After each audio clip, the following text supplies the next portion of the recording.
Welcome to my YouTube channel. મિત્રો, છેલ્લા કેટલાય દિવસથી હોમિયોપેથીના વિદ્યાર્થીઓમાં નેક્સ્ટ એક્ઝામની ઘણી ચર્ચા ચાલી રહેલી છે. વિદ્યાર્થીઓમાં એક ચિંતાનો માહોલ બની ગયેલો છે. વિદ્યાર્થીઓને થાય છે કે હવે શું થશે. મિત્રો, તમારી પાસે નેક્સ્ટ એક્ઝામની સંપૂર્ણ માહિતી હોવી જરૂરી છે. તો આજના વિડીયોમાં હું તમને નેક્સ્ટ એક્ઝામની સંપૂર્ણ માહિતી આપવા જઈ રહેલો છું.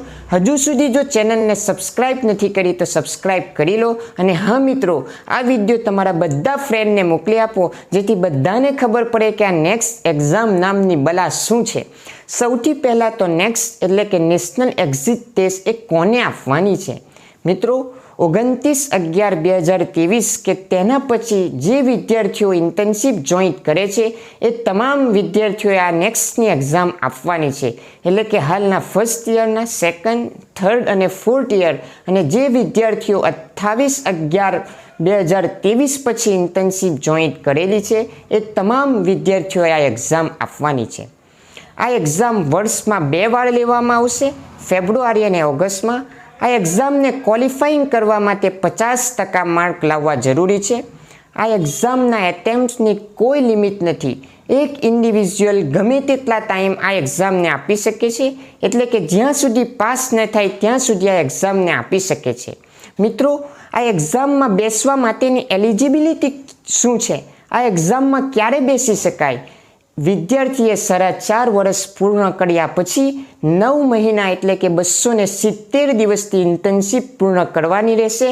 ત્યાર પછી જ આ એક્ઝામમાં બેસી શકાશે. આ એક્ઝામ શા માટે લેવામાં આવે છે? 4.5 વર્ષ તમે જે સ્ટડી કરી, ત્યારબાદ 9 મંથની જે ઇન્ટર્નશીપ કરી, એનું ક્લિનિકલ નોલેજને ચેક કરવા માટે આ એક્ઝામને લેવામાં આવે છે. મિત્રો, આ એક્ઝામને પાસ કર્યા વગર તમે કોઈ પણ મેડિકલ અને ક્લિનિકલ રિલેટેડ કામ નથી કરી શકવાના. આ એક્ઝામને પાસ કર્યા પછી જ તમને મેડિકલ અને ક્લિનિકલ રિલેટેડ પ્રેક્ટિસ કરવાની પરવાનગી આપવામાં આવશે.